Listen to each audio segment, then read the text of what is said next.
Hello students, welcome to Shiny Max. 10ஆம் வகுப்பு எடுத்துக்காட்டு 3.7 பார்க்கலாம். தீர்க்க அப்படின்னு கொடுத்துக்கிட்டு இரண்டு சமன்பாடு கொடுத்துருக்காங்க. சரிங்களா? நம்ம இங்கே XYZ அதோட மதிப்பு தான் கண்டுபிடிக்கணும்.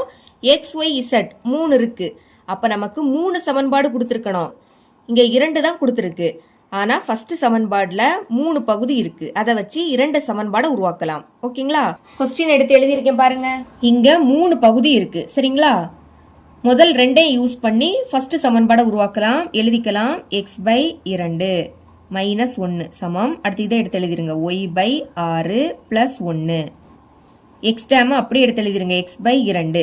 இனி இதை இங்கே கொண்டு வந்துடலாம். ஒய் டேமை இங்கேயும் நம்பரை அங்கே கொண்டு போகலாம். முன்னாடி குறியீடு இல்லாட்டா ப்ளஸ் இருக்குன்னு அர்த்தமா? ப்ளஸ் y/6 இங்கே வந்துன்னா மைனஸ் y/6 மாறும். சமம். அங்கே 1 இருக்குது. -1 அங்கே போச்சுன்னா +1 மாறும். இப்போ கீழே உள்ள 6ஐயும் மேலே உள்ள எக்ஸையும் பெருக்குங்க. பெருக்குனா 6x. சென்டரில் மைனஸ். கீழே உள்ள 2ஐயும் மேலே உள்ள ஒய்யையும் பெருக்கலாம். பெருக்குனா 2y பை. இனி இதை ரெண்டையும் பெருக்குங்க. 6 12 சமம். 1ஐயும் 1ஐயும் கூட்டினா 2. மேலே உள்ளதை எடுத்து எழுதிக்கலாம். 6x - 2y is equal to இதை ரெண்டையும் பெருக்குங்க. 12ஐயும் 2ஐயும் பெருக்குனா 24. இப்போ இதை சமன்பாடு 1 அப்படின்னு எடுத்துக்கலாம். அதாவது பைக்கு கீழே நம்பர் இருக்கக்கூடாது. அதுக்காக தான் இப்படி சால்வ் பண்ணுறோம். இனி லாஸ்ட் உள்ள இதை ரெண்டே யூஸ் பண்ணி இரண்டாவது சமன்பாடை உருவாக்கலாம்.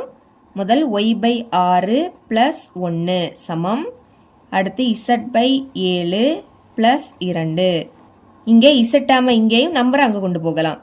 இங்கே இருக்கக்கூடிய y டேமை எடுத்து எழுதிக்கலாம். y/6 + z/7 இங்கே வந்துன்னா -z/7 மாறும். சமம். அங்கே 2 இருக்கு. +1 அங்கே போச்சுன்னா -1. இனி இந்த கீழே உள்ள 7ஐயும் மேலே உள்ள ஒய்யையும் பெருக்குனா 7y. சென்டரில் மைனஸா? கீழே உள்ள 6ஐயும் மேலே உள்ள இசட்டையும் பெருக்கணும். பெருக்குனா 6z பை. இனி இதை ரெண்டையும் பெருக்குங்க. 6 7 42 சமம். 2ல் இருந்து 1 கழிச்சா 1. மேலே உள்ளதை அப்படியே எடுத்து எழுதிக்கலாம். 7y - 6z is equal to 42ஐயும் 1ஐயும் பெருக்குனா 42 தான். இது இப்போ சமன்பாடு 2. ஓகே, இப்போ இதை வச்சு 2 சமன்பாடை உருவாக்கியாச்சு. இனி இதை எடுத்து எழுதிக்கலாமா? எழுதிக்கிறேன். y/3 + z/2 is equal to 13. இதே நம்ம சுருக்கணும். கீழே உள்ள 2ஐயும் மேலே உள்ள ஒய்யையும் பெருக்குனா 2y. சென்டரில் ப்ளஸ்ஸு. கீழே உள்ள 3ஐயும் மேலே உள்ள இசட்டையும் பெருக்குனா 3z பை. இனி 3 2 6. இந்த சைடு 13 இருக்கு. மேலே உள்ளதை அப்படியே எடுத்து எழுதிக்கலாம். 2y + 3z is equal to கீழே உள்ள 6ஐயும் இந்த 13ஐயும் பெருக்குங்க. பெருக்குனா 78ன்னு கிடைக்கும். இது சமன்பாடு 3. இப்போ இங்கே ஒய்யும் இசட்டும் இருக்கு. இங்கேயும் ஒய்யும் இசட்டும் இருக்கு. இதில் ஏதாவது ஒன்றை கேன்சல் பண்ணலாம். இசட்டை கேன்சல் பண்ணலாமா? பாருங்க, இசட்டுக்கு முன்னாடி 3 இருக்கு. இங்கே இசட்டுக்கு முன்னாடி 6 இருக்கு. அப்போ 3க்கு கூட எதை பெருக்குனா 6 மாறும்னு பார்க்கணும். எதை பெருக்கணும்? 2 பெருக்கணும். 3 2 6 தானே. அப்போ சமன்பாடு 3 2ஆல பெருக்க போறேன். அப்பதான் இது 6 இசட்டா மாறும். எழுதிக்கலாம். சமன்பாடு 3 பெருக்கல் 2 பெருக்குங்க.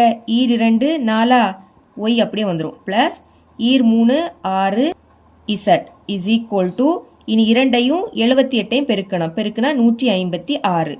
இதுக்கு கீழே இந்த சமன்பாடு 2 எடுத்து எழுதிக்கலாம். சமன்பாடு 2 அதை அப்படியே எடுத்து எழுதிருங்க. 7y - 6z is equal to 42. பாருங்க. Plus 6z - 6z cancel. இனி இது ரெண்டுமே ப்ளஸ். கூட்டுங்க. 7 4 கூட்டினா 11. ஒய்யை ஒரு வாட்டி எடுத்து எழுதிக்கலாம். சமம். 156ஐயும் 42ஐயும் கூட்டினா 198ன்னு கிடைக்கும். ஒய்யோட மதிப்பு தான் வேணும். அப்போ ஒய்யை மட்டும் இங்கே வச்சுக்கலாம். அந்த சைடு 198 இருக்கு. 11 பெருக்கல்ல இருக்கு. இங்கே வந்து வகுத்தலாம் மாறும். அப்போ பைக்கு கீழே 11 எடுத்து எழுதிருங்க. இனி ஓர் 11 11 19ல் 11 ஒரு வாட்டி தான் இருக்கும். சரிங்களா? 19ல் இருந்து அந்த 11 கழிச்சா பாக்கி 8. இது இப்போ 88. அப்போ 8 11 88.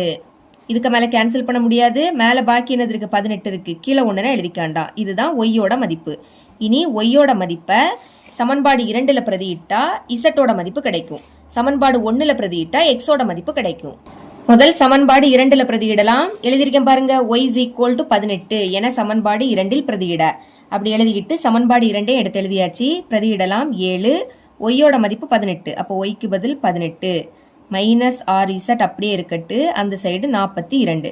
இனி 7ஐயும் 18ஐயும் பெருக்குனா 126ன்னு கிடைக்கும். ஓகேங்களா? -6z is equal to 42.